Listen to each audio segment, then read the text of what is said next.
মামার বিয়ের vlog-এ আবারও সবাইকে ওয়েলকাম করতেছি and today's vlog is gonna be very enjoyable and full of fun memories, so hope you guys will enjoy this. Anyway, ওই দিন আমি আমার পছন্দের এই টিস্যু কাটান শাড়িটা পরে রেডি হয়ে গেছিলাম অ্যান্ড রেডি হওয়ার পরপরই সাকিব হচ্ছে বাইক নিয়ে গ্যারেজ থেকে বের হওয়ার পরে আমাকে কল দিছে নামার জন্য।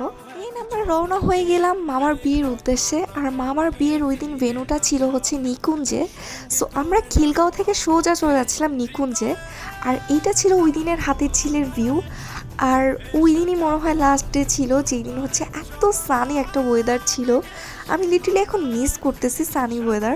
এনিওয়ে, দেখতে দেখতে আমরা নিকুঞ্জে চলে গেলাম অ্যান্ড নিকুঞ্জে বেশ অনেক দিন পর আসা হলো।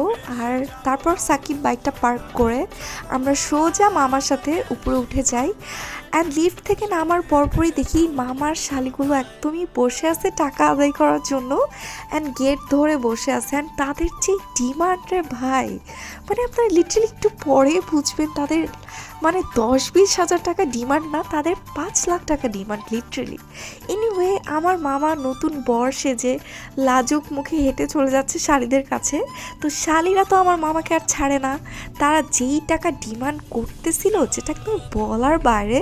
তো একটা আন্টি হয় আমার, যাই হোক আন্টিরা হচ্ছে মামার কাছে লাস্টলি চেয়ে বসে যে 5 লাখ টাকা আমি সবার হয়ে একটা বলে দিচ্ছি। মানে আমি ওই আন্টির কথা শুনে লিটারালি শকড হয়ে গেছি যে কিভাবে মানুষ 5 লাখ টাকা দাবি করে। এনিওয়ে, তো যেভাবেই হোক মামা আর কি 20,000 টাকা দিছে ওদের হাতে। ওরা কাউন্ট করার পর এটা নিয়েও রাজি ছিল না, বাট এনিহাও মামা ওই দিন কনভিন্স করতে পারে। তো বলা ভালো যে শালিদের মধ্যে কিন্তু অর্ধেকই ছিল মামার ফিমেল কলিগ। সো ওরা ফিমেল কলিগ হয়ে মেল কলিগ থেকে এত টাকা চাচ্ছিল, যেটা শুনে আমার মাথায় বাস। আর বরযাত্রী হিসেবে মামার সাথে সাথে আমরাও আটকায় ছিলাম। এতক্ষণ দাঁড়ায় থাকতে থাকতে আমার লিটারালি পা ব্যথা হয়ে গেছিলো। ওই দিন আরও আমি হিল পরে আসছিলাম, আর শাড়ি পরে আমি তো একদমই হ্যাবিচুয়াল না, সো অনেক বেশি টায়ার্ড লাগতেছিল। এনিওয়ে, তারপর একটু ছবি টবি তুললাম। আর অনেকক্ষণ হয়ে যাওয়ার পরেও মামি আসতেছিল না, মানে মামি একটু লেট করতেছিল রাস্তার জ্যামের কারণে। তো যাই হোক, আমরা মামার সাথে কিছু টুকটাক ছবি তুলে ফেললাম অ্যান্ড ফাইনালি কিছুক্ষণ পর মামি চলে আসছিল। অ্যান্ড মামিকে ওই দিন বউ সাজে এত সুন্দর লাগতেছিল যেটা একদম বলার বাইরে, পুরো একটা পরীর মতো লাগতেছিল, এত বেশি সুন্দর লাগতেছিল।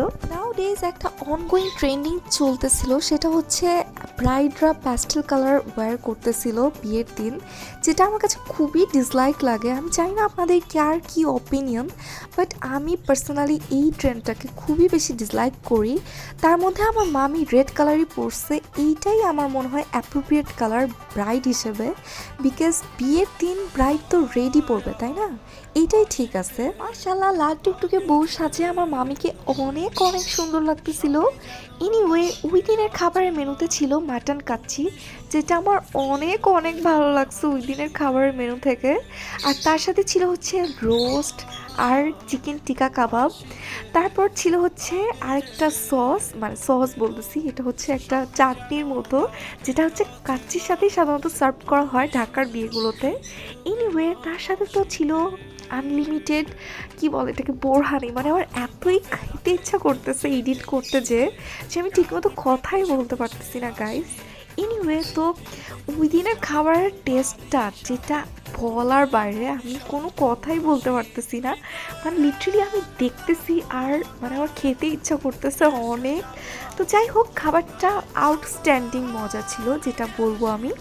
আর তার সাথে তো বোরহানি আমি খেয়েই ফেলছিলাম, আমি সেই দিন প্রায় 3 গ্লাস বোরহানি খাইছি। এনিওয়ে, তারপর হচ্ছে জর্দা পোলাও খেলাম। দেন খাওয়া দাওয়া শেষ করে এদিকটায় চলে আসলাম। এটা ছিল হচ্ছে নিকুঞ্জ কনভেনশন হল। আর নিকুঞ্জ কনভেনশন হল থেকে এলিভেটেড ওয়ের সুন্দর সিনারি দেখা যাচ্ছিল। এনিওয়ে, তো মামার মামির ফটো সেশন চলতেছিল ওরা খাওয়া দাওয়ার পর। ওরা বেশ অনেক লেট করে খাওয়া দাওয়া করছে।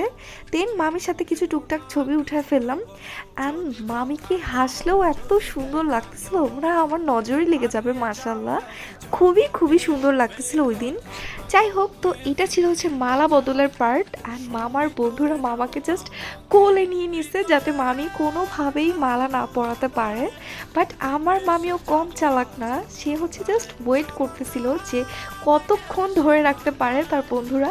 তো চালাকি করে তারপর শেষমেশ মামার বন্ধুরা নামাইতে বাধ্য হয়েছে, অ্যান্ড এই সুযোগে আমার মামি তারপর আবার মালা পরাই দিছে। এই মোমেন্টটা খুবই খুবই সুইট ছিল, যেটা একটু বলার বাইরে। বিয়ের দিন লিটারালি আমি তেমন কোনো নিজের ভিডিও বা নিজের রিলস আর কোনো রকম কোনো পিকচার্সই উঠাই নাই। লিটারালি সব ধরনের মেমোরি আমি জাস্ট এনজয় করতে চাইছিলাম, অ্যান্ড সব ধরনের মোমেন্ট এনজয়মেন্ট করতে করতে আমি এভাবে ছবি তোলার সময়ই পাই নাই। এনিওয়ে, তো মামার ওয়েডিংয়ের আরেকটা পার্ট আমি জাস্ট মিস করে ফেলছি। সেই পার্টটা হচ্ছে রিসেপশনের পার্ট। ওইটা বেসিক্যালি রাজশাহীতে হয়েছে, সো আমি টিকিট কেটেও ফেলছিলাম। বাট সামহাউ যাওয়ার আগের দিন আমার একটা ইমার্জেন্সি ইস্যুর কারণে টিকিটটা ক্যান্সেল করে দিতে হয়েছে। বাট ওইটা হচ্ছে আমার আম্মু আর ছোটো বোনরা খেতে পারছে, বাট আমি মিস করে ফেলছি। মানে আমার রিগ্রেটের শেষ ছিল না যে কীভাবে আমি মিস করে ফেললাম রিসেপশনটা। এনিওয়ে, এটা ছিল হচ্ছে মামির বিদায়ের দৃশ্য। আর মামি ওই দিন অনেক অনেক কান্নাকাটি করছে, মানে নর্মাল ব্রাইডদের চেয়ে মামি একটু বেশি কান্নাকাটি করছে। এত কান্নাকাটি করতে আমি কোনো ব্রাইডকে দেখি নাই আমার লাইফে।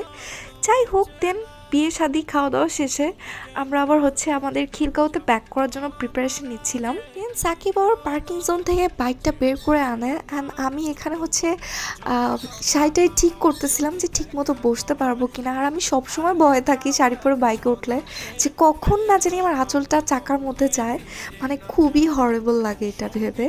এনিওয়ে, তো ওই দিন এত বেশি তৃষ্ণা লাগতেছিল।